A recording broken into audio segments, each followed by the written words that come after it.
Hello guys, welcome back to my channel with another video. In this video, I will discuss everything related APU and GPU. Means APU क्या होता है, GPU क्या होता है, and why we use in aircraft, modern aircraft. Everything I will detailed describe in this video. Auxiliary power unit का काम क्या होता है एंड जी ग्राउंड पावर यूनिट एंड दोनों के अंदर क्या डिफरेंस है, everything I will tell in this video. So इस वीडियो को पूरा देखते रहिए, लाइक कीजिए, शेयर एंड सब्सक्राइब कीजिए. So without in wasting time, let's start. So what is the APU? APU is auxiliary power unit, whereas the GPU is ground power unit. And APU is a self-contained turboshaft engine. Means ये खुद on हो सकता है, खुद of हो सकता है. ये खुद अपने से अपना जो अंदर सर्किट होता है उससे पता चल जाता है कि इमरजेंसी कुछ हुआ है तो हमें बंद होना है, या तो इमरजेंसी कुछ हुआ है तो हमें अभी ऑन करना है. इंजन स्टार्ट नहीं हो रहा है, ये इंजन चलते चलते बंद हो गया, तो एपीयू यहाँ पे बहुत ज़्यादा काम करता है. और जो एपीयू होता है उसका दो सोर्स होता है, वो होता है न्यूमेटिक एंड इलेक्ट्रिकली ये ऑपरेट होता है.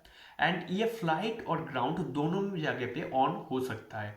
Whereas we can go to the GPU. GPU is a ground power unit, and the word ground you can know this only starts in ground. And GPU क्या करता है, ये जो power purely जो modern aircraft है उसको जो electric circuit होता है उसमें वो पावर सोर्स क्रिएट कर देता है. और इसके वजह से जो होता है कि जो इंजन होता है स्टार्ट हो जाता है. अब ये क्वेश्चन आता है कि एपीयू को हम लोग क्यों यूज करते हैं, इसका कहाँ कहाँ पे यूज होता है. तो पहले मैं बता चुका हूँ कि एपीयू जो होता है वो यूज होता है कि अगर मेन इंजन स्टार्ट नहीं हुआ है, या तो इंजन स्टार्ट हो रहा है होते होते बंद हो गया है, एंटी आइसिंग डी आइसिंग में हम यूज कर सकते हैं, इमरजेंसी सिस्टम में यूज कर सकते हैं. और जो most important and that is ground power unit, जो जीपीयू है वो आसपास हमें मिल नहीं रहा है बट हम लोग का इमरजेंसी हो गया है तो अभी भी एपीयू यूज कर सकते हैं. Passenger comfort means cabin pressurisation, heating cooling में भी जो एपीयू होता है वो ब्लीड एयर लेते हैं, एवं जो heating cooling and cabin pressurisation में भी वो बहुत ज़्यादा हेल्प करता है. तो पैसेंजर कंफर्ट में भी एपीयू बहुत अच्छा काम करता है. तो अब हम जानेंगे कि एपीयू का कंस्ट्रक्शन क्या है. तो एपीयू का जो कंस्ट्रक्शन है फास्ट होता है इनलेट. तो एपीयू का इनलेट के बारे में जानने के पहले हम ये जानते हैं कि एपीयू कहाँ लोकेट होता है, लोकेशन ऑफ द एपीयू. तो एपीयू लोकेट होता है जो एयरक्राफ्ट होता है उसका टेल कोन और the portion of the impedance. अब बहुत कोई पूछ सकते हैं कि इम्पेडेंस होता क्या है, तो मैं बता दूं इम्पेडेंस होता है कि जो हॉरिजॉन्टल स्टेबलाइजर होता है, द वर्टिकल स्टेबलाइजर होता है, वो जो पोर्शन उसको हम लोग इम्पेडेंस और टेल कोन बोलते हैं. यहाँ पे एपीयू लोकेट होता है. आप आते हैं एपीयू का कंस्ट्रक्शन में, तो एपीयू का तीन भाग में डिवाइड किया गया है. तो वो एक है इनलेट और कंप्रेसर, कंबशन और turbine and the reduction gear box. तो फास्ट पता चलता है कि इनलेट का काम क्या होता है. तो इनलेट का काम ये होता है प्रॉपर एयर फ्लो करना कंप्रेसर में. And second one that is most important is FOD, foreign object damage से इनलेट बचाता है, भाई इनलेट को बचाना. अब आते हैं कंप्रेसर में, तो इसमें हम लोग सेंट्रीफ्यूगल कंप्रेसर यूज करता है. आप पूछ सकते हैं कि why centrifugal compressor, because it is a small turboshaft engine, पहले बोल चुका हूँ. एंड इसमें सेंट्रीफ्यूगल कंप्रेसर इसलिए यूज किया जाता है कि सेंट्रीफ्यूगल यूज का बहुत ज़्यादा फायदा है कि प्रेशर राइज करता है पार स्टेज में बहुत ज़्यादा. इसका जो फ्रंटल एरिया होता है बहुत छोटा होता है, जिसकी वजह से जो बहुत ज़्यादा प्रेशर क्रिएट हो सकता है. तो ये जो कंप्रेसर होता है हम लोग दो भाग में डिवाइड किया है. वो है एक लोड कंप्रेसर, एक पावर कंप्रेसर. जो पावर कंप्रेसर है वो इंजन ऑपरेशन में बहुत हेल्प करता है. जो लोड कंप्रेसर होता है वो ब्लीड एयर प्रोवाइड करता है, जिसकी वजह से इंजन स्टार्ट होता है. एक भाल्व हम यूज करते हैं जो उसको हम लोग बटरफ्लाई भाल्व बोलते हैं. ये होता है कंप्रेसर में ही होता है, बट इसका काम ये होता है प्रॉपर एयर फ्लो करना कंप्रेसर से जो मेनफोल्ड डिफ्यूजर होता है वहां पे. And now come to the combustion. तो हम लोग बोल देते हैं कि इसमें कैन भी यूज किया जाता है, एनुलर कंबशन भी यूज किया जाता है. ये आप कैन और एनुलर का कंबशन में पता नहीं होगा तो मैं आप मेरे प्ले लिस्ट में जा सकती हूँ, वहाँ पे मैं कंबशन, कंप्रेसर, टरबाइन, इनलेट सबके बारे में बता चुका हूँ. And types, DGCA marking, everything I have discuss. तो आप वहाँ पे जा सकते हैं, देख सकते हैं.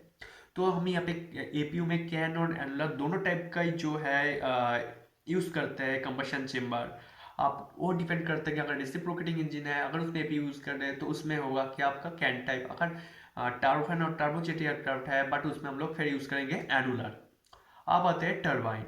तो इसमें क्या होता है कि टरबाइन में हम लोग सिंगल साइड टरबाइन और डबल साइड टरबाइन दो टाइप का डुअल टरबाइन यूज करता है। और सिंगल टरबाइन और टरबाइन का काम यही होता है कि कंप्रेसर को घुमाना, और इसमें रिडक्शन गियर भी लगा रहता है। तो सिंगल टाइप टरबाइन है तो वो क्या करेगा, एक ही शेफ्ट के और एक ही हॉर्स पावर लेके वो जो कंप्रेसर और रिडक्शन गियर को घुमाएगा। बट अगर एपीयू में डुअल कंप्रेसर मतलब डुअल कंप्रेसर है या डुअल टरबाइन है तो ये क्या करेगा कि कंप्रेस एक शेफ्ट रहेगा जो कंप्रेसर को घुमाएगा और एक शेफ्ट रहेगा जो रिडक्शन गियर बॉक्स को घुमाने में हेल्प करेगा। तो इसकी वजह से क्या होता है, डुअल कंप्रेसर बहुत ज़्यादा फायदेमंद होता है। अब आता है जो एग्जॉस्ट में, तो एग्जॉस्ट जो होता है स्टेनलेस स्टील का बना होता है और पीछे का पोर्शन होता है। एंड एग्जॉस्ट का एक मेन काम ये होता है कि इसमें तो आप इतना हीटिंग एयर आ रहा है तो उसको कूलिंग भी हमें करना है। तो कूलिंग के लिए एग्जॉस्ट में एक कन्वर्जेंट पोर्शन होता है जहाँ पे एक कंपोनेंट लगा रहता है, उसको हम लोग बोलते हैं एडुकेटर। एंड एडुकेटर का काम ये होता है जो उस एग्जॉस्ट पोर्शन है उसको कोल्ड व कूल करना। ये बहुत इंपॉर्टेंट क्वेश्चन है, डिवीजन में भी आ चुका है। एंड आपको बता दें, अब नेक्स्ट क्वेश्चन जो है वो होता है कि रिडक्शन गियर बॉक्स। तो रिडक्शन गियर बॉक्स जो होता है वो कंप्रेसर में या कंबशन के ठीक ऑपोजिट में ये लगा हुआ रहता है। रिडक्शन गियर बॉक्स का ये काम होता है कि ये not only the help to the rotate the compressor, compressor को बस घुमाने में हेल्प नहीं करता, ये जो होता है कि प्रॉपर कूलिंग करता है। एंड जो फ्यूल पंप होता है, ऑयल पंप होता है, उसमें भी प्रॉपरली मेंटेन करता है, जैसे कि उसमें प्रॉपरली फ्यूल फ्लो में कोई कुछ खराबी ना हो जाए, ऑयल फ्लो में कुछ खराबी ना हो जाए, इसमें भी वो रिडक्शन गियर बहुत ज़्यादा हेल्प करता है। इसमें एपीयू में एक जनरेटर लगा हुआ रहता है जहाँ जो इलेक्ट्रिकल सोर्स लेता है, यही जो इलेक्ट्रिकल सोर्स होता है वो आता है एयरक्राफ्ट इलेक्ट्रिकल बस और पीएमए परमानेंट मैग्नेट अल्टरनेटर से। इसका जो पावर होता है वो 3 फेज 115 वोल्ट एसी का होता है एंड 4000 हर्ट्ज। और अगर हम इसमें डीसी यूज किए तो इसमें होगा 28 वोल्ट। तो इलेक्ट्रिक जनरेटर हमें इसलिए चाहिए कि वो पावर सोर्स के लिए, जैसे कि मेन इंजन हम स्टार्ट कर रहे हैं तो उसमें भी एक पावर चाहिए होंगे हमें, और हम लोग इंजन इमरजेंसी में यूज करें तो उसमें भी एक पावर चाहिए, तो ये पावर आएगा कहाँ से, तो ये जनरेटर जो है ये पावर प्रोवाइड करता है। ये जो जनरेटर होता है इस जनरेटर के वजह से और जो इलेक्ट्रिक सोर्स उसको मिलता है इसके वजह से जो एपीयू है auxiliary power unit in 90 to 100% RPM में घूमता है। 90 to 100%। अब हम जान लेते हैं कि इंजन इसका जो एपीयू का जो इंजन होता है वो कैसे कौन से सिस्टम में कैसे कंट्रोल होता है। तो पहले बता दें, जो इंजन का जो सिस्टम होता है चार भाग में 4 टाइप्स में डिवाइड किया गया है, ऑयल, फ्यूल, एक टरबाइन डिस्चार्ज हो गया और एक इग्निशन हो गया। और सो फर्स्ट क्या होता है कि जो फ्यूल होता है, पहले हमें पता होता है कि फीड टैंक रहता है। फीड टैंक का काम ये होता है जो फ्यूल टैंक होता है वहाँ से वो फ्यूल लेता है, फिर वो मेन इंजन और द एपीयू में भेजता है। एपीयू में ऐसे ही भेजने देता है, तो एपीयू में वो भेजने के लिए 4 सिस्टम रहता है। पहले एक शट ऑफ बल्ब लगा रहता है, शट ऑफ बल्ब जो होता है इलेक्ट्रिकली कंट्रोल्ड होता है। तो पहले जो एपीयू जो फ्यूल आया उस फ्यूल पहले शट ऑफ बल्ब में जाएगा, अगर उसमें कुछ देखा कि उसमें आंख लगने का संभावना है या कि ओवर हीटिंग हो रहा है तो वो इंडिकेट करेगा। After that this fuel go to the fuel control unit. Fuel control unit क्या होता है, इलेक्ट्रिकली कंट्रोल्ड यूनिट होता है जो ऑपरेट होता है by EEC, engine electric control.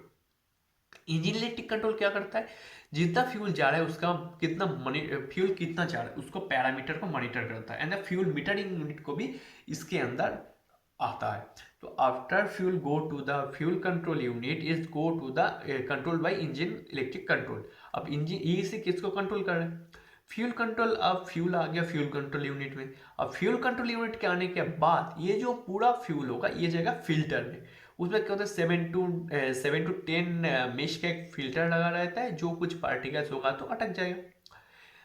तो after that this fresh fuel go to the APU and combustion. अब एपीयू कंबशन चेम्बर से वहाँ पे डबल नोजल लगा, डुप्लेक्स नोजल लगा हुआ रहता है एंड वो स्प्रे करता है कंबशन में and properly its work combustion। And if you want to know properly what is inlet compressor combustion turbine exhaust, I make a separate video for that, you go my playlist and check, that's very useful।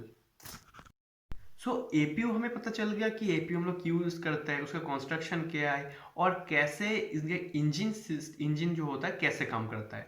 और where we can go to the GPU, it's a ground power unit, ground पे रहता है। वो क्या करते हैं, ये जो पूरा सोर्स होता है, जो मॉडर्न एयरक्राफ्ट होता है उसका जो इलेक्ट्रिक सर्किट होता है उसमें वो पूरा पावर प्रोवाइड कर देता है। बाकी जो इंजन स्टार्ट वहां से पायलट कर लेता है, फ्लाइट क्रू मीन्स वो स्टार्ट कर देता है। सो अब नाउ आप कम टू द इंस्पेक्शन। वैसे हम लोग इसको एपीयू की इंस्पेक्शन करते हैं।